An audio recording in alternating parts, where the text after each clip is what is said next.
Fala galera, beleza? Também tô legais, tranquilo, de boa? Então tá, ó. Pra quem não me conhece, meu nome é Ricardo Marcílio. E antes de qualquer coisa, eu quero pedir aqui pra vocês, ó, por favor. Se vocês gostam de notícias, geopolítica, atualidades, enfim, tudo pra se manter sempre bem atualizado, já se inscreve no canal, deixa seu like e compartilha esse vídeo, que eu, Ricardo, conto muito com a ajuda de vocês pra fazer o nosso canal continuar crescendo aqui bastante, beleza? Tamo junto? Então tá. Não esquece também, galera, de ativar o sininho pra receber sempre todas as notificações, tá? Bom, galera, a gente teve uma notícia bem importante no dia de ontem, que o Senado, ele votou, pela proibição do decreto da questão das armas que o Bolsonaro tinha lançado aí.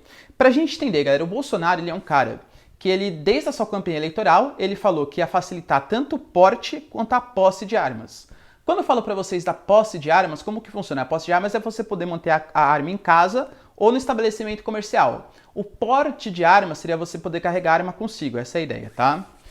Quando a gente fala, galera, de um decreto, vamos tentar entender, ó. Nós temos os três poderes, o poder executivo, o legislativo e o judiciário.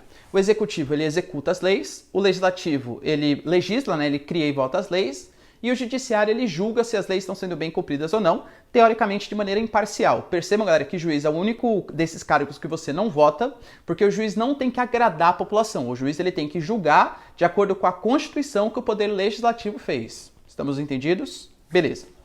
Quando a gente fala de um decreto, o que seria um decreto, né? O decreto é como se fosse uma artimanha, pode ser duas coisas. O poder executivo, ele pode se utilizar de duas artimanhas, assim, digamos, além de outras, né?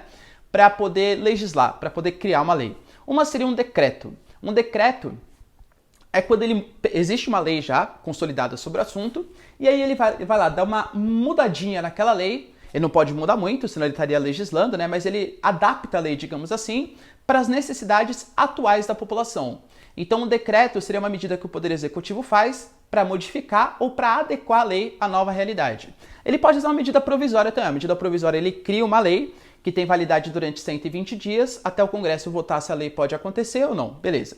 A questão das armas, o que o Bolsonaro fez? Ele fez um decreto, ou seja, ele mudou, né, uma coisa bem importante, lembrando, galera, que o Brasil, ele tem o Estatuto do Desarmamento desde 2003, o Estatuto do Armamento, que não proíbe, mas dificulta bastante tanto a posse quanto o porte de armas, alegando que você precisa de uma efetiva necessidade para isso. E quem garante essa efetiva necessidade é a Polícia Federal. Então passou a ser uma coisa assim, que não tem dados muito objetivos. Se a Polícia Federal quiser te dar o porte de armas, ela dá. Se ela não quiser, ela não dá. E aí o Bolsonaro foi lá e mudou isso na canetada. Você é a favor, Ricardo? Você acha que tá certo mudar? Não é esse o assunto do vídeo, tá? Mas eu particularmente não, eu sou contra o posse e a porte de armas, a gente pode até discutir isso no segundo momento.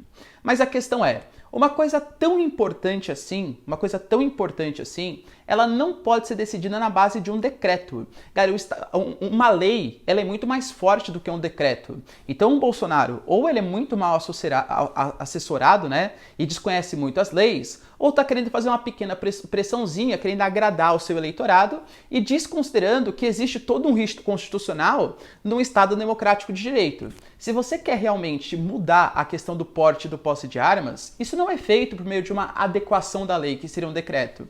Isso tem que ser feito como? Com o Congresso, os 513 deputados federais, passar pelo Senado e aí o Poder Executivo referendar se aquela lei tem que ser criada ou não, percebe?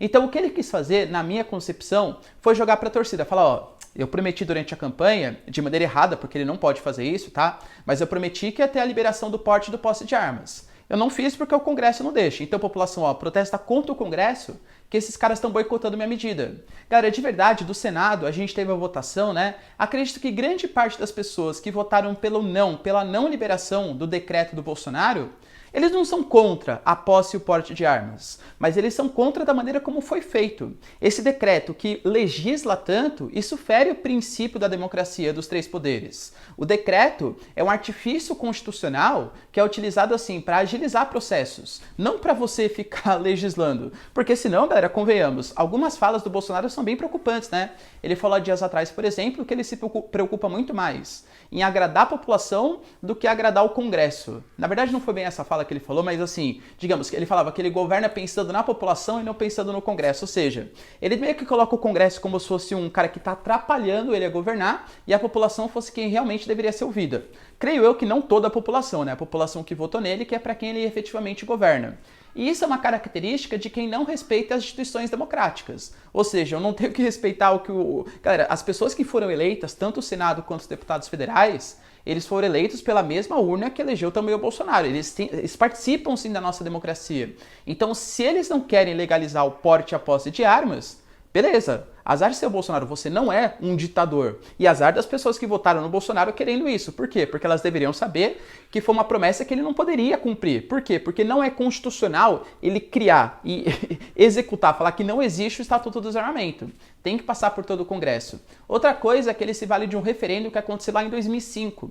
Para quem não sabe, galera, assim que teve o Estatuto do Desarmamento em 2003, em 2005 o governo ele propôs, né, um referendo para saber se a população apoiava ou não o Estatuto do Desarmamento. E a população falou que não, que ele não concordou com o Estatuto do Desarmamento. Beleza, ele se vale desse referendo lá de 2005 para falar quais políticas públicas têm que ser feitas hoje? Não é um pouco antigo? Convenhamos que já faz mais de 14 anos. E aí, será que realmente representa a realidade atual? O mundo mudou muito. Então, se ele quer pelo menos se valer, né, que se ele não confia no Datafolha, no Vox Populi, todos os institutos de pesquisa que falaram que o Brasil não quer a liberação do porte de armas, então pelo menos propõe um plebiscito, propõe uma consulta popular para saber o que a população quer e aí sim, pelo menos pressionar o Congresso de maneira um pouco mais legítima. Mas agora, ficar chorando porque o Congresso barrou o seu decreto completamente autoritário, completamente antidemocrático, eu acho que assim, antirrepublicano até. É uma maneira bem não ética de você tentar ficar pressionando a população que não é instruída de como funciona o processo democrático, se fazendo de coitado, enquanto o Congresso seria o cara que está pressionando você. Bem antiético isso, hein? Beleza?